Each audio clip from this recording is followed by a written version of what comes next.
Eto na, 'no? Bakit yung inaasahan natin na in-announce ng mga DDS, lalong-lalo na nung in-announce ng hindi naman senador na si Mike Defensor ay walang nangyari at hindi po natuloy, mga kababayan.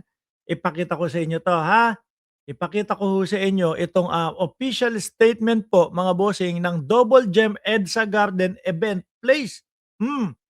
Diyaan po dapat sila maggagawa nung hiring-hiringan po nila, mga kababayan. Diyan po dapat sila, magmi-meeting-meetingan ho, mga bossing. Ano sabi dito? Babasahin ko kasi kakalabas lang dito sa uy, ano ba 'yan? Tagal, oh. Nag-hang pa yung cellphone ko, ano ba 'yan?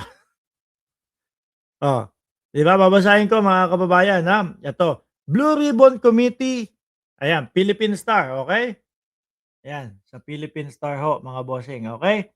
Sabi dito, Philippine Star, Blue Ribbon Committee event at our venue will no longer proceed. Putik. Ano kaya nangyari? Events place Double Gem EDSA announced on social media that the scheduled Blue Ribbon Committee hearing of the Cayetano Block on Tuesday is canceled daw ho, mga kababayan. Bakit kaya? Double Gem EDSA Garden Event Place respectfully inform the public that the schedule of Blue Ribbon Committee event at our venue will no longer proceed as original plan. On June 14, 2026, social media post by former Congressman Mike Defensor, he announced that the hearing would be held at the said place at 10 a.m. Yun po ang dahilan, mga kababayan, kung bakit na-late po tayo ng 45 minuto po. Kaaantay, mga bossing, dito sa hinayupak na mga ito. Ang sabi 10:00, wala naman pala. Hindi naman pala matutuloy, mga bossing. Official statement, sabi dito, Double Gem EDSA Garden Event Place respectfully informed that the public that the scheduled Blue Ribbon Committee event at our venue will no longer proceed as originally planned. We would also like to reiterate that Double Gem EDSA Garden Event Place has no affiliation or whatsoever.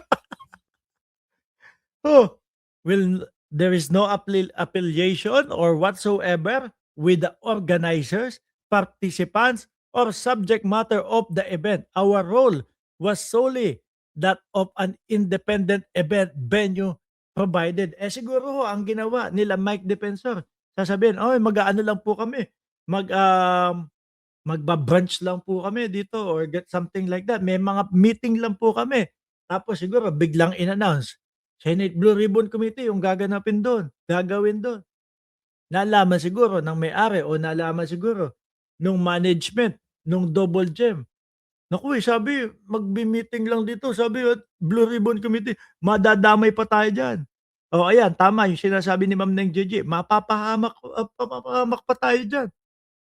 Kaya kinansela nila, mga kababayan, 'di ba? Ayan, oh, we would like to reiterate that Double Gem EDSA Garden Event Place has no affiliation whatsoever with the organizers, participants, or subject matter of the event. Our role was solely that of an independent event venue.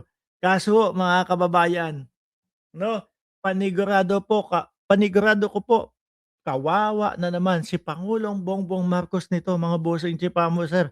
Malamang ang sasabihin ng kampo nila Rodante Marcoleta, nitong sila, Mike Defensor, ay ano po, kumbaga sasabihin nila, oh, "Naku, ayan po pinahinto ng gobyerno ni Bongbong Marcos yung pa-Blue Ribbon Committee namin doon sa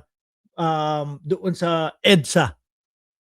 Malamang po ang sisi na naman niyan kay Pangulong Bongbong Marcos ho. Pero eto nakita niyo naman po, mismong yung event place na po, mismong yung management, baka yung may-ari pa ang nagsulat nito na sinasabi na, "Wala kaming kinalaman diyan, hindi kami affiliated diyan, gusto namin panatiliin na kami ay nasa gitna." Sabi ni Arnedo Olaes, agad-agad iyan kaya kinancel kasi need 1 month ng abiso. Baka madamay pa nga naman po sila. 'Di ba? Lance Christian Baldanzo, totoo po ba na 14 na boto na lang para ma-impeach si Sara Duterte? Iyan po ay kung sakali. sabi nung ibang mga abogado at, mga lawyer po, kapagka nakukulong daw mga boss chief, sir, yung mga senador pababa ng pababa ng pababa ho. Kagaya nung kay Jingo Estrada, ang sinasabi, si Jingo Estrada bakit hahayaang makaboto?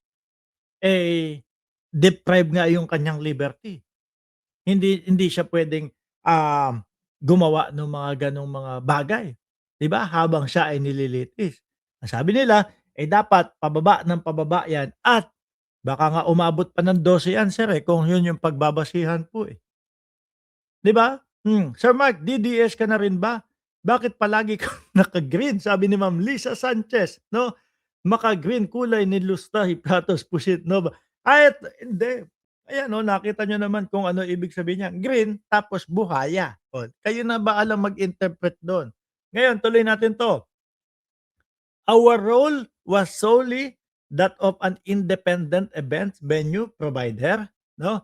Any updates regarding the event, including any future arrangement or announcement, will be communicated through their appropriate official channel. O, doon na daw. We sincerely thanks everyone for their understanding and cooperation daw ho, mga kababayan. No, o yan. Hindi si Bongbong Marcos o ang ating presidente ang nagpahinto. Mismo pong sila ang nag-cancel. Sabi ko nga sa inyo, baka ang palabas nila Defensor, eh, mag-aano lang po kami dito, magmi-meeting lang po kami dito, ganito, ganyan. Kaya pumayag yung may-ari. Tapos pagka-announce doon sa mga mainstream media, sa mga media, Blue Ribbon Committee pala. Ayaw nilang madamay ho. Sabi ni Sir Sunny Reyes, uwi. Hugs po yung mga fake Blue Ribbon Committee. Wala na. Kapag may nakukulong, malamang bumababa din ang bilang ng hinihingi ng batas. Sabi ni Jonas Benavides. Basa nga tayo. We sincerely thank everyone for understanding. Babasa nga ako ng comment ng mga DDS dito. Malamang ito mga kababayan, palpak na naman ang mga DDS. Blue Ribbon Comedy, new venue, Blue Hotel Pasig. Naku, uy sandali. Baka naman ganito ang gawin niyan. Kung sakali hindi natuloy dito ho, mga kababayan saan ba 'to? Dito sa Double Gem. Baka naman po ilipat ang venue niyan at matuloy pa din po ngayong araw doon sa Bahay Bembangan di umano nila Defensor. Puwede ho, 'di ba mga kababayan? Yun ba yung blue? Blue Ribbon Committee. New venue, Blue Hotel Pasig. Cancel ang Blue Ribbon ni Mike Diferensya, kinancel ng may-ari ng venue. Yan nga po mga kababayan. Sandali, grabe Bukas ayan, eto, Cayetano wing flood control hearing will no longer proceed. No, sabi ng venue daw po, kawawa naman si Alan Peter Cayetano. Hirap na ho ito mga bossing. Tapos bukas po, Ma'am Elena Garcia, shoutout po sa inyo. Tapos bukas po mga kababayan, siguro ganito din pong oras, 'no, yung special naman po, session ng Senado, 'no? Yung pagpapatawag ng Malacanang ng special session. Ang nakalulungkot pa sa parte ni Alan Peter Cayetano, inunahan pa ni Joel Villanueva na nag-announce na pagka po hindi pa ina-announce ng Malacanang, na sila ay nagre-request ng special session, pero inunahan na ni Joel Villanueva. Na ang sabi ni Joel Villanueva ay pagka po sila nagpatawag ng special na session, tayo po ay dadalo. Tayo po ay makakarating dun, 'di ba? Tayo po ay pupunta doon sa session na yun. Yari na, ilan na sila? 13.